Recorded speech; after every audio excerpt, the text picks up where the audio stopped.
进来以后觉得凉快一些，好像就是过了那个门，然后这边就感觉发现好像很有多公风。园这种环境都是，就是绿植多的地方，好像你一进来就会比较凉安静爽，很多然后又安静一下下，瞬间和车流就分开了，感觉。好像就麻雀在飞，鸽子们还一直在吃，都好肥美哦，看着。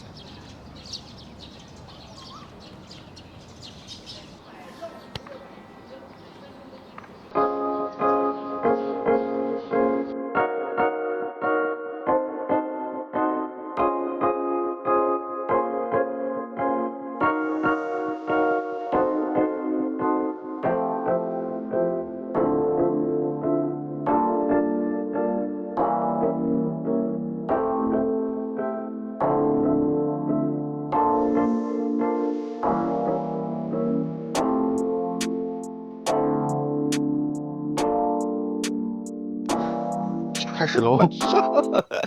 OK， 嗨，大家，我是 KO， 好久不见。我们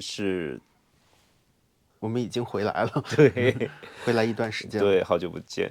然后今天我们去的是天后宫，然后翘桑呢是去还愿。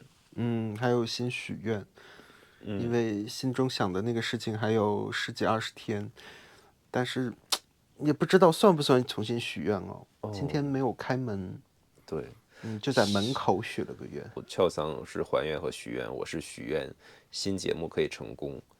那之前在这个频道和大家有分享过花艺、手绘、手账等相关的影片，还有一个系列是叫西道记行，是我和翘桑去到我们有关的有连结的城市的一个游记。这个系列呢没有 cancel， 只是为了避免一些不必要的误解和麻烦吧，就暂停掉了先。看后面我们觉得什么时候合适再重启。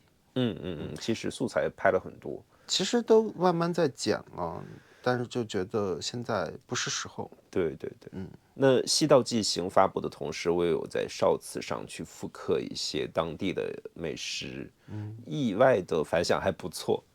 最高播放率。对，真的是比平时那个长影片播放，效果好很多。少子的年代。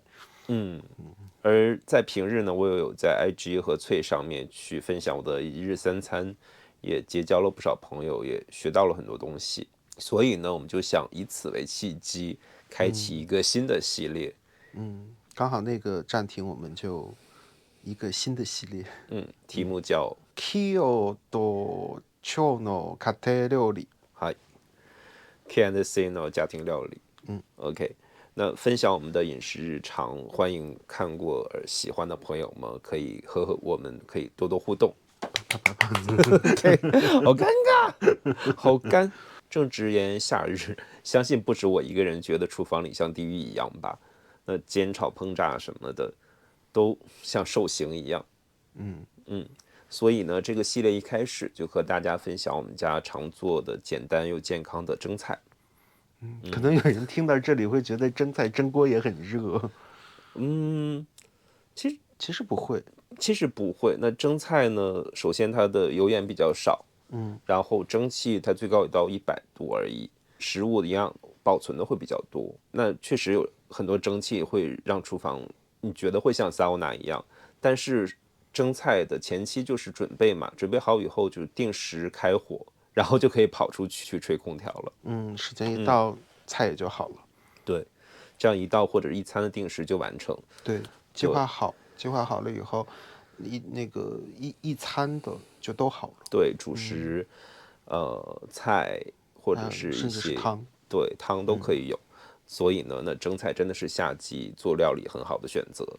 那无论是你上班需要快手菜，或者是想要每餐多加一个或者是几样省事又好吃又好看的菜，那这个系列都可能会给你一些参考或者是一些新的思路。那今天这条影片就是和大家预告一下，我们这个频道开始回归，然后第一个系列的影片是饮食的相关。第一条影片正在制作中，马上上线，很快就会和大家见面，不管是长影片还是 shorts 都会有。那大家如果感兴趣的话，记得点击订阅我们的频道，然后真的很想和大家多多互动，如果喜希望大家欢的话，多留言，请大家点赞。对，点赞多留言。OK，那我们第一条家庭料理影片见，拜拜。拜拜。